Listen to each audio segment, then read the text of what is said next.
Je neděle, začíná soutěž a louky se plní nejlepšími auty, která kdo kdy udělal. Všichni je přivezli na vleku. Všichni je znovu leštili a ještě jednou leštili a ještě pucovali.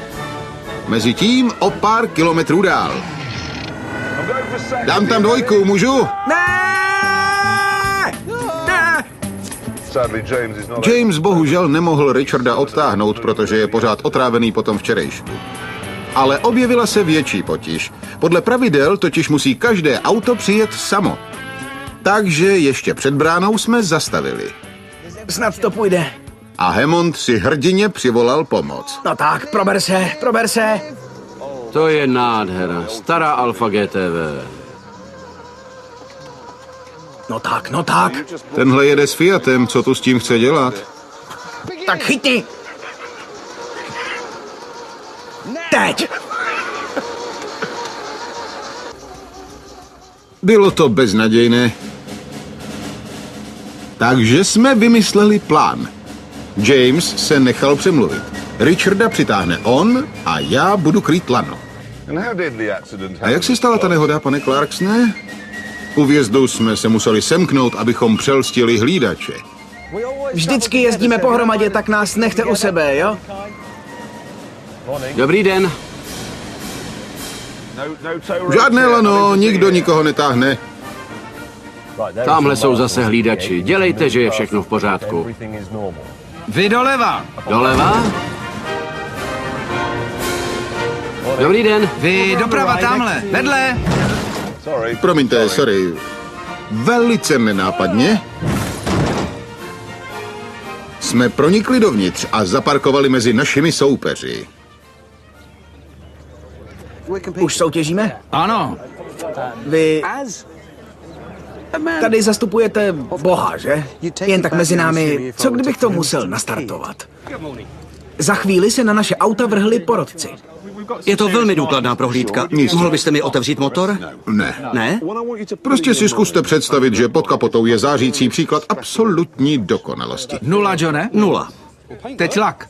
Ano? Většinou je to stejná barva, s jakou ten vůz vyšel z továrny. Jistě. Takže za to máte 2 body. Z kolika? Z 15. 2? Podívejte se na motor. Chcete vidět ještě něco? Ještě kufr. Dobře, kufr je tamhle.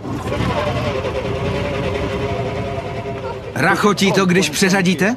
Ne. Musel jsem si to trochu zašít. Teda vlastně já ne, dělal to čalouník. Jistě. Máte originální nářadí? Ano. A kde? Můžete ho ukázat? Ne. Za sír nemůžete odečíst body. Můžu. Já ho tam nedal. Měl jste ho odstranit? Jen 8 bodů. Ano. Napsal jste 7. Ano. Porotci odešli, aby sečetli body. No ale musím upřímně a popravdě říct, že my jsme už předem vyhráli. Kdybychom měli 3 normální auta, byla by to jen výjížďka přes Midlands. Ale v těchhle starých psech se z toho stalo dobrodružství. Smích, poruchy, přátelství, vzpomínky, vzrušení. To je ráj pro benzínového šílence. Hammonde! A jak pořád tvrdíme, tohle všechno se nedá zažít s ničím jiným, než s Alfou Romeo.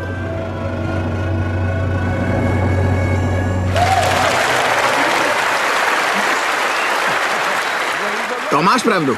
Srdce mi říká, že chci Alfu. Jo?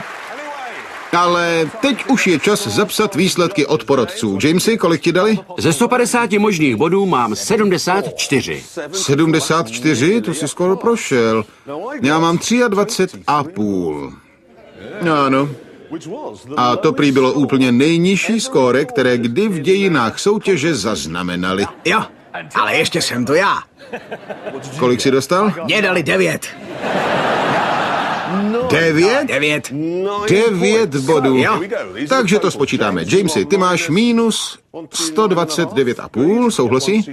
129,5. Richarde, ty máš minus 169. Správně. A já mám minus 127,5.